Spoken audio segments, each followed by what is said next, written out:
Thank you. All right, please. All right. Thank you. Before the introduction, just have a question on the agenda today. Under item 8, can we list that as October 6th? SCTCA board meeting? You. Any more clarifications on the agenda or questions on the agenda? Okay, so let's move into introductions. Going to my left. I'm Shauna Gauze, SCTCA. Tony Bertolero, City of Sebastopol. Terry Zwillinger, City of Healdsburg. John Gutenberg, City of Petaluma. Giovanna Quezada with Sonoma County Public Infrastructure. Brendan Barrett with the town of Windsor. Jason San Pietro, City of Roanoke Park. Brian Wilson, City of Santa Rosa. Derek Montani, City of Cloverdale. Dave Ripperda, SCTCA. Into the back of the room. Chris Barney, SCTCA. Garcia, SCTCA. Dawn Gooch, SCTCA. I'm Elizabeth Tyree, Sonoma County Regional Parks, and moving to online. Lorian Rocchioli, Sonoma Public Infrastructure. Margot Kanyas, SCTCA.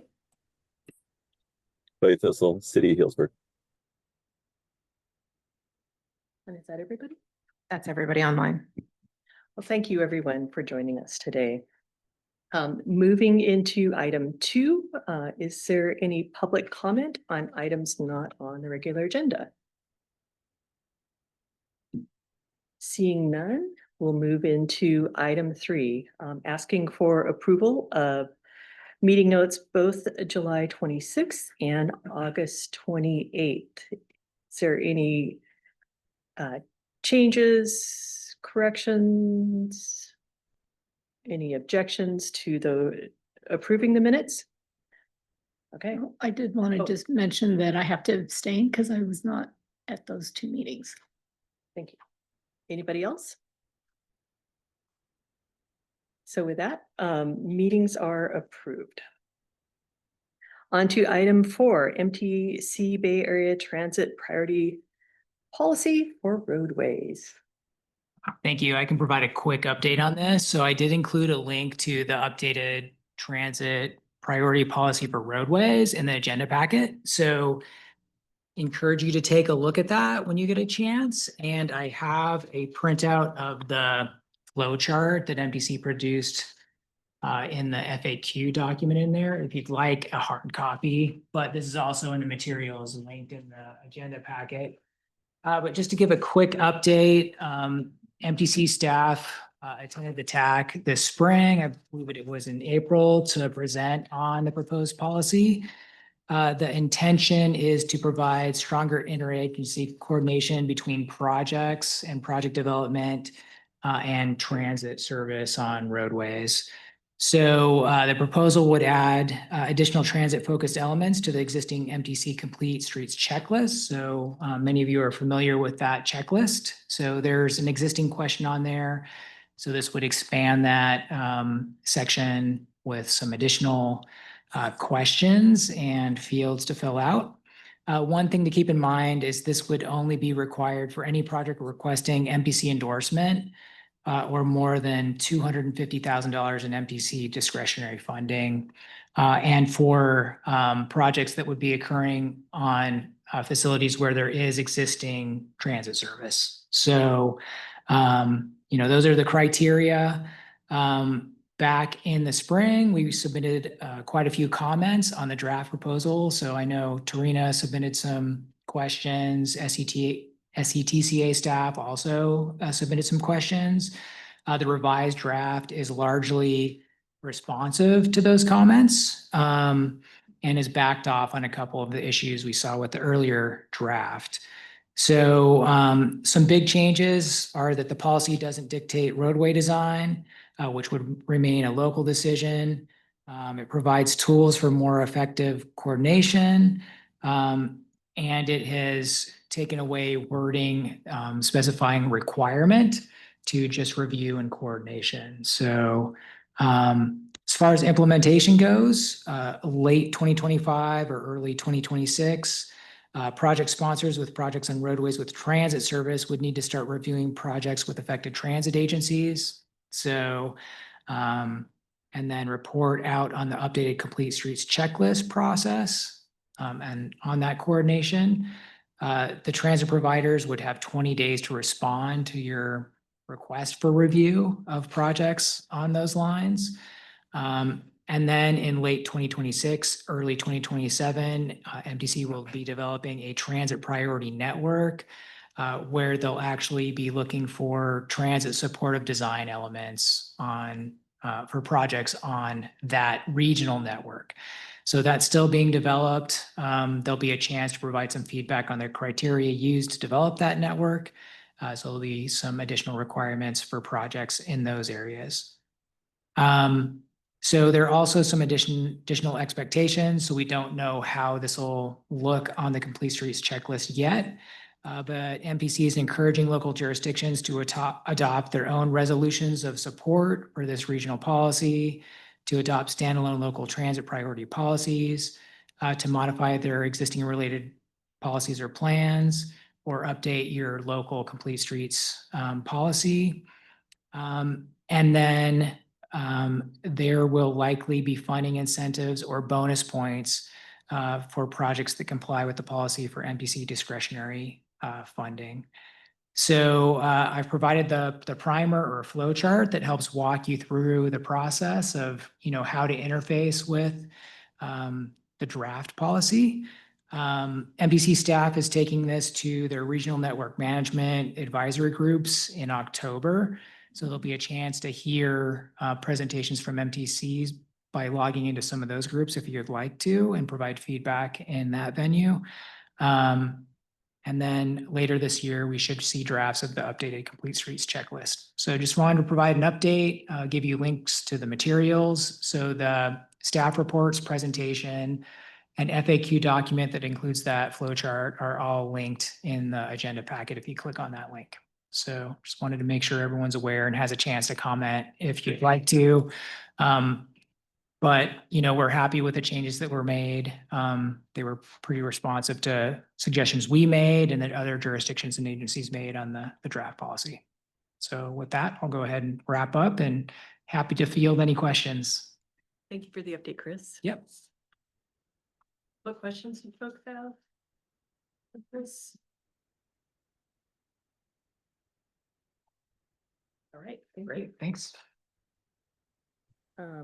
So moving on to item 5, TFCA and TDA 3 quarterly reports. Yes. Good afternoon, Margo Ocanias here. Apologies for not being in person today. I'm wondering actually, Dawn, if you might be able to bring up the quarterly report for the TDA and TFCA. Just a quick walkthrough. The document in your packet reflects the TDA funds as of the beginning of July. I know this is a quarterly report and we're at the end of September. I'm waiting on the county reporting for that, but listing the projects there and their remaining balances. If you have any concerns or if there are any necessary changes, by all means, feel free to let me know. Still getting sort of my muscle warmed up on this reporting. And secondly, on the TFCA have called out those projects that have zeroed out of balance and those that are now pending a final report. If I could ask that those be submitted no later than the end of October. Again, noting that this is based on the reporting I received for the end of August. Both the TDA 3 and the TFCA, most current reporting I'll get from the county is probably in the next week or so. So I'll leave it at that. Calling out the projects for Petaluma that have closed and pending a final report, please, as well as SCTA and Sonoma County. And then just a final request to Santa Rosa to submit a revised TFCA app and CE calculations. So on that note, I believe there may be action. David, feel free to help me out here if there's a specific action that I am requesting of TAC and or any other clarifications. The only action is just review and let us know if you have any comments or questions. Wonderful. I do see a typo on the TFCA second row for our bike lane gap closures project. The expended amount and the remaining, well, I believe the expended amount is not correct there. Second page, Don. Yeah, thank you. Expended dollar amount. Okay, thank you. And yeah, we can get you that exact number if you need it, but obviously Wonderful. that doesn't quite add up. All right. Okay, thank you. I have one on also same page. There's one listed as Santa Rosa, not Santa Rosa City Bus. It's purchase 6 replacement battery electric. Yes, okay. And then Margot Alexander manages our TFCA. Yeah, funding. Have you been in contact with him about the revised application and CE? I have. Yes, absolutely. I had a feeling that was probably that he was not in the room, but yes, that he is on it. So just a reminder. Thank you. Yep. And Marco, I have one question, and I think you covered that with the date of this report. For Sonoma County, I received a notice of rescinding of a fund, but not the new TDA funding for the trail to Crane Creek Regional Park. So I presume that's going to be in the next update. So it's just, there's a gap between when the information Correct. MPD is providing to you. Exactly. Any more questions from the TAC today for Margot? Well, thank you for the report. I appreciate your time. Absolutely. Thank you. And now on to item 6, measures M and Go Sonoma funding. How did we meet you? Thank you, Madam Vice Chair. So the first item is informational, as we do every week, every month. We provide you with a status of those Go Sonoma and Measure M projects that have open allocations or are expecting an allocation this year. So if you have invoicing that needs to be done, please do so at a minimum of every 6 months. Maximum of once a month. Don't need it more often than that. I'll answer any questions if you have any. Seeing none, I'll move on to 6.2.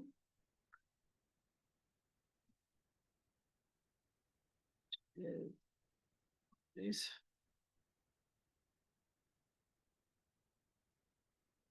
The Go Sonoma annual reporting letter status update. This is just also for your information. This is something that we put together after the annual reporting letters are submitted, just so that we can provide that information to both the Citizens Advisory Committee and the Board of Directors. So this information will go to the Board of Directors on the 6th. Happy to answer any questions you have.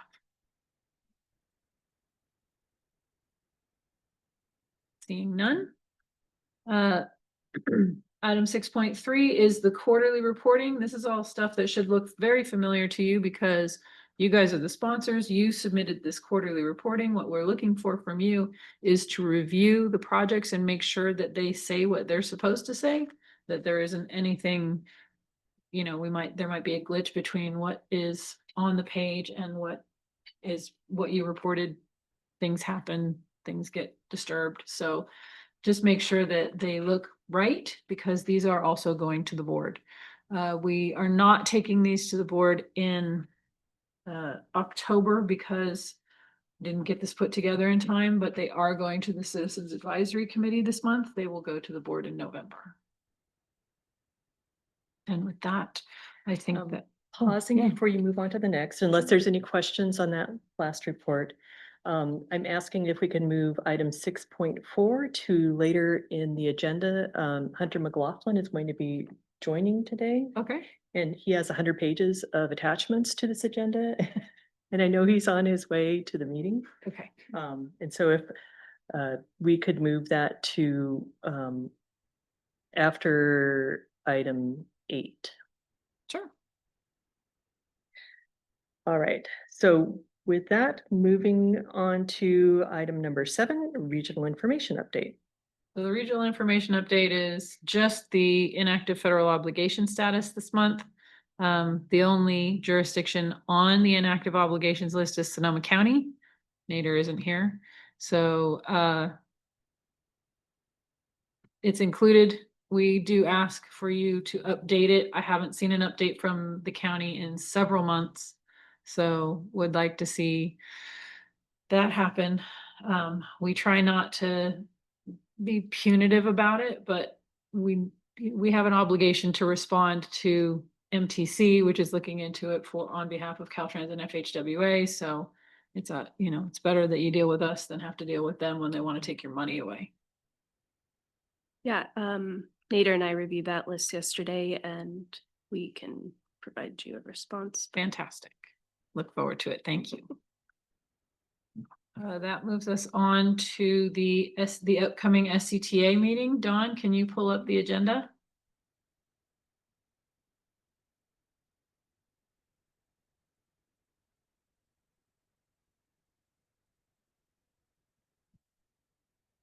It's pretty tiny. Should probably just pull it up myself so I can see it because my eyes are old. That's better. Yeah, my eyes are also. Right. Thank you, Dawn. Yeah, so on the consent calendar, we have the status of the Measure M goes to no reporting letters that we discussed earlier. We have a programming action cooperative agreement and appropriation for the Smart Healdsburg extension. An amendment to our task order with GHD for the State Route 121 East Street East intersection improvement project. A cooperative agreement with the City of Healdsburg for the Dry Creek Road interchange project. And then for our regular items, we have a presentation from MTC on Plan Bay Area 2050 plus, our legislative update, and also the adoption of our annual budgets for SCTCA, their annual or usual activities reports for all of our departments. With that, answer any questions you may have on the agenda.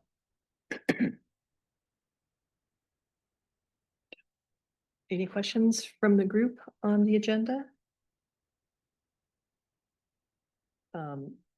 And with that, I asked the group's indulgence if they would consider item 6.4 going after item 9 because Hunter has not been able to join us yet. So any objections to that moving later in the agenda?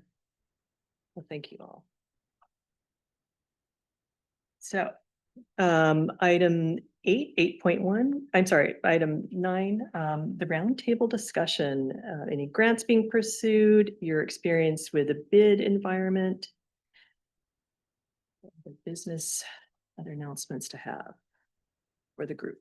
Santa Rosa is submitting an application to the Caltrans Sustainable Transportation Planning Grant for the Southeast Greenway project. We have, I think, somewhere around 2.1 million for the master planning process, but we're going to ask for the full amount from Caltrans for that grant. And again, that's master planning for what will be on the site. We know for sure there will be a multi-use path and roadway improvements anywhere that the path crosses roads, but the parks process needs to have community feedback. Exciting project, thank you. Other updates on grants being pursued or bid environment? We, for anyone who was at the CV PAC on Tuesday, already knows, but our council adopted our active transportation plan on September 15th. So long time coming. First update since the city last adopted in 2008. So a long overdue update, and happy to have that as a tool to move towards building out our network. Congratulations on the adoption of the plan. That's exciting. I believe Hunter was going to be here at 2. We don't have. I have a couple of things that I would like to bring up if nobody else has other announcements. Okay, cool. First thing I wanted to let everybody know about was that we have received, obviously, we've received your SCTCA funding program applications. They're in review right now. What I would like to do is set up meetings as we did during cycle 1 with all of you to discuss and make sure that we understand how, what your application is, what you're asking for, ask for any clarifications for things that we might have questions about. So those, keep your eyes peeled for those. We will be setting those up with everyone. I also wanted to address, we're probably going to need to look at the administrative code that governs or lays out the direction for this body. Currently, the administrative code says that the TAC is made up not only of the public works directors, but the planning directors and the transit directors. So as you are likely all aware, we now hold separate meetings for both planning and transit. And that makes a lot of sense, but it was always intended that those 3 bodies would comprise the technical advisory to the board of directors. So we need to examine what makes a quorum for this body and what we want this body to be going forward, particularly on items that need voting, whether or not we want to continue to have the transit operators and the planning directors as part of this group when it comes to meaty subjects that need a vote, or if it's something that we should separate. So that's coming. That's just a preview, just so you know that these are things that we're cogitating on. And then we wanted to talk a little bit about ATP. David, do you want to do it, or do you want me to hand it over to? Sure, I can cover it. So the upcoming cycle 8 of the active transportation is happening. We are looking at what projects that were submitted for our funding program or might be in the works in your CIPs might be good candidates for that. So as part of these meetings that Sean wants us up, we'd like to discuss with you all what projects that we think might be a good fit. If you guys have any ideas, we want to try to help out on the next round of applications. As you know, ATP is a very difficult grant application. It takes a lot of time, so it's good to get started on it now and start doing early engagement and design and developing concepts. So we want to see, is there anything we can do internally to help with that, or bring consultant resources into play to help assist on those applications, maybe even do the heavy lifting on most of the application, but definitely would be looking at, do you have projects that be a good fit? And then also, do you have the staffing resources internally to be able to help write the application? Because unless you're able to tell your story, it's not going to really score very well just to have a consultant do the entire application. They don't know anything about your project. And at the same time, do you also have the staffing, if you get the grant, to be able to deliver the project? And so we want to collaborate with you guys and figure out, is there any good projects around the county that we can kind of put some momentum behind and try to get some discretionary funds from the state for that? So as Shauna mentioned, we'll be trying to set up some meetings with you in the future and talk about those opportunities. When is that call for? It's the active transportation Oh, program. when is the call? Usually they adopt the guidelines in March and then applications are due in June. So it'd be March 2026 and then due in June 2026. 3 months is not really a lot of time, particularly Right. for ATP projects where you should have been doing community outreach and engagement long before then. So we wanted to try to start talking to you about it early. I think we had been talking, oh, sorry. I was going to say, I know there's been some projects in the past. That was a joint partnership with Sebastopol and the county. We know there's a few other projects in the works that were either previously submitted or we know would be good candidates. So we have those in mind. And if there's more you want to talk about, we're definitely open to talking about ideas. Great.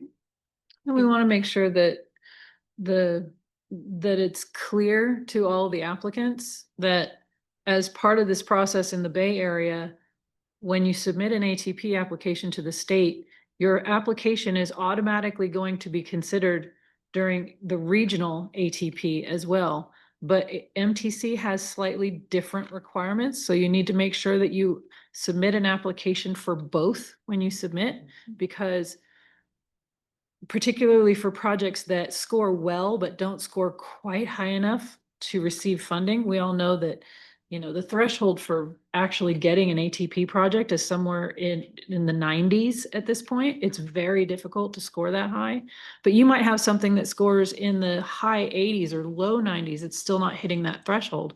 That is very likely to get regional funding if you're submitting. But if you don't submit for that, if you don't meet those requirements and submit that extra step, then you're not going to get that money. And that's a shame, because that's a lot of effort to go through to submit that application and then miss that bit.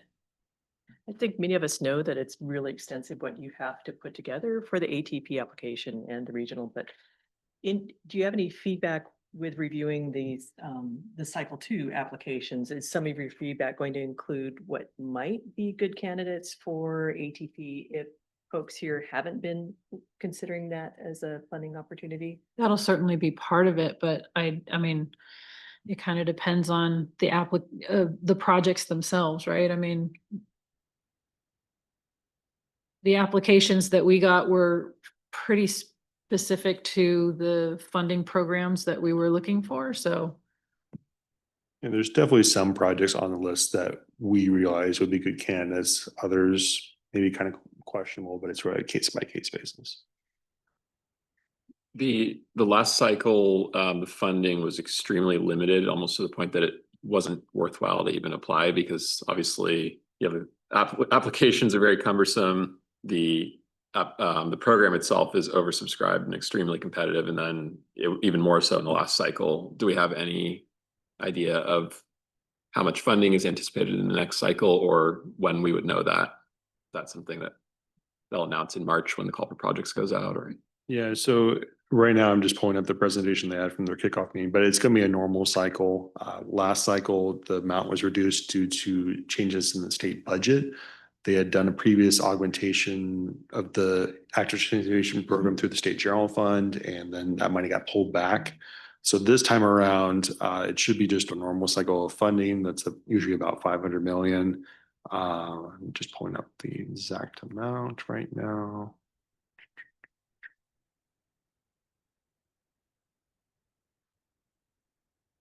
So it looks like the amount is going to be about 574 million. That's split between fiscal years 27, 28 through 30, 31. So that lines up well with our funding program years as well. I went to a webinar from the ATRC about cycle 8, and they talked about how there's a change where they will only be considering federal disadvantaged areas, and there's none in Sonoma County. And so I asked in the Q&A box, does this technically mean that if you don't have a federally recognized disadvantaged community, are you not competitive? And their answer was, you should still apply. Which Go ahead, waste your time. I didn't love that answer. And I know I asked this question at an MTC meeting and Carl Anderson answered. I know Shauna was there. I don't remember what He also said you should still apply. yeah. So like, do we know how much? The guidelines aren't adopted yet, so we probably don't know. But will it be worth it? I don't know. Well, again, if you're not, if you're not competitive on the federal or on the state level, you still can be competitive on the regional level. So there is, I mean, it's not as much funding, but you're not competing against as many entities either. So Do we know how much the Applicant. MTC usually does? they get a portion. I don't remember. It's usually, I want to say, between like 17 and 30 mil. Is that right? I feel like there's some money there, not nothing.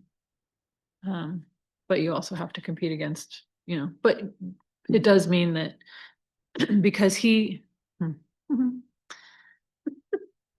Carl said that you could use other designators and still apply, and that it would be considered. So I think particularly in regard to the regional pot, that's the case.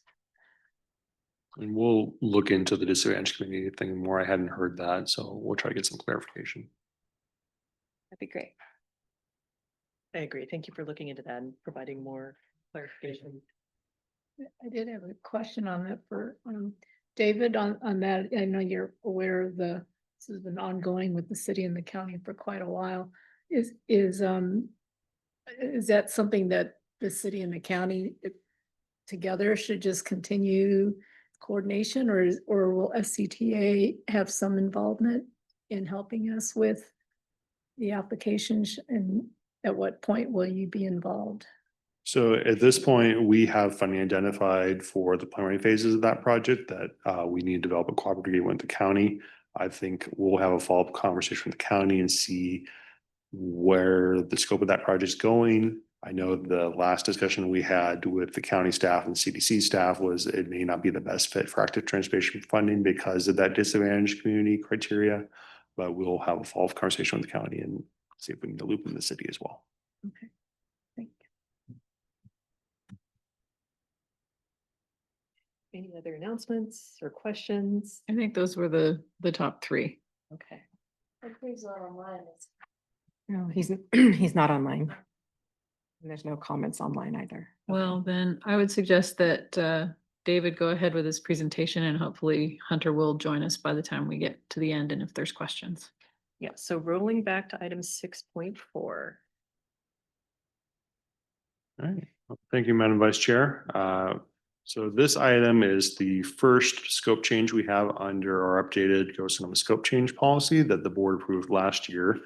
The original project by the county was to widen Airport Boulevard between Laughlin and Skyline Road and Ordnance from 2 to 4 lanes. That would be consistent with the rest of the Airport Boulevard corridor that has been constructed over the last 20 years. That was the original scope in Measure M, and that was the scope that was submitted under the SCTA funding program cycle 1.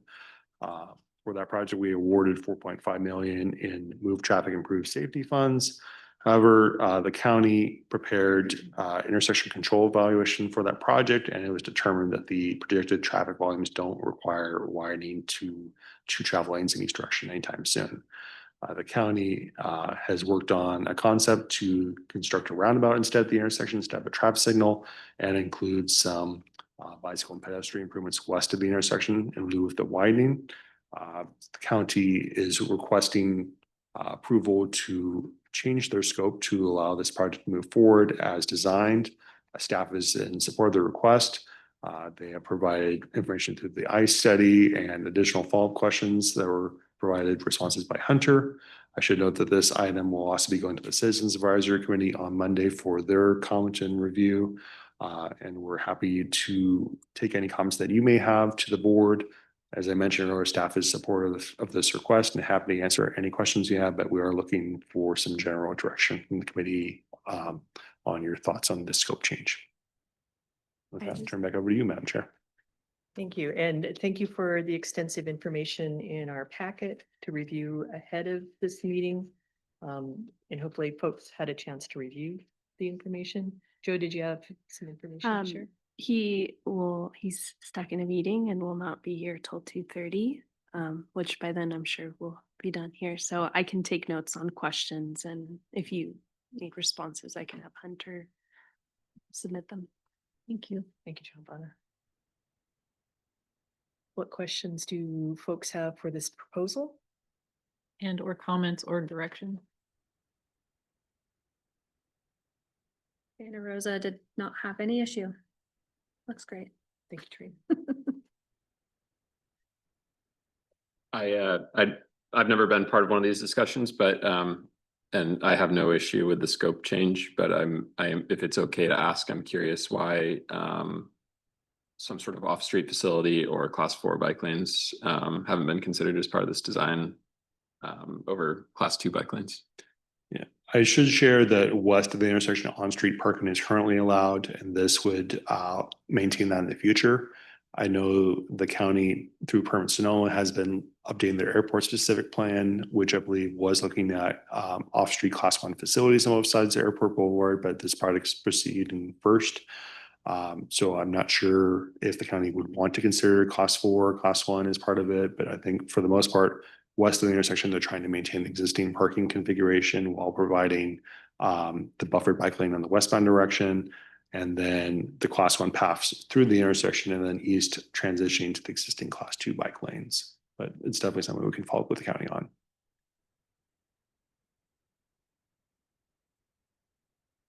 Other questions, comments from the group? Would you like us to take a vote on this to provide direction or have a motion? It's not listed as an action item. Oh, I thought it was listed as an action item. Okay. Is the funding remaining the same? Correct. Yeah, I mean, the action was to provide comment, review and comment. Got it. So seeing no additional comments, and please send, if you have questions that come up after this meeting, feel free to share those with Sonoma County Public Infrastructure. And so I'm hearing question and general support or some support from the group. Thank you. Appreciate the feedback and we'll follow up with Hunter. All right, well, this is the end of our agenda. And so unless anybody else has any other announcements, do you have another announcement? Just to announce that we have 3 ribbon cuttings coming up in the next 3 months. The ribbon cutting for the Bryn Sonoma Narrows B7 project and the overall completion of the Highway 101 HOV corridor will be held on October 3rd. That will be at Palm Poly State Park at 10 a.m. Just looking forward to a big gathering for that. Huge milestone. It's been 25 years of construction of 101, so that'll be done. Next, we'll be having the ribbon cutting for the State Route 116, 121 roundabout project. That'll be held on Friday, October 24th. That will be at the new park and ride lot at the intersection. So looking forward to that one as well. And then lastly, we have a tentative date for the ribbon cutting for the Hearn Avenue interchange project. That'll be on December 11th, and that's a Thursday. So looking forward to all those events. And I also saw Smart sending out a notice for the celebrating the new sections of the trail parallel to the rail tracks on also, I think October 4th. It's the 4th and 5th, I believe. Yeah. So it's the Saturday and Sunday. So a lot of celebrating going on in the county right now, which is exciting. Project milestones. Did you have another? Okay. Anything else from the TAC? Well, thank you very much for joining us today.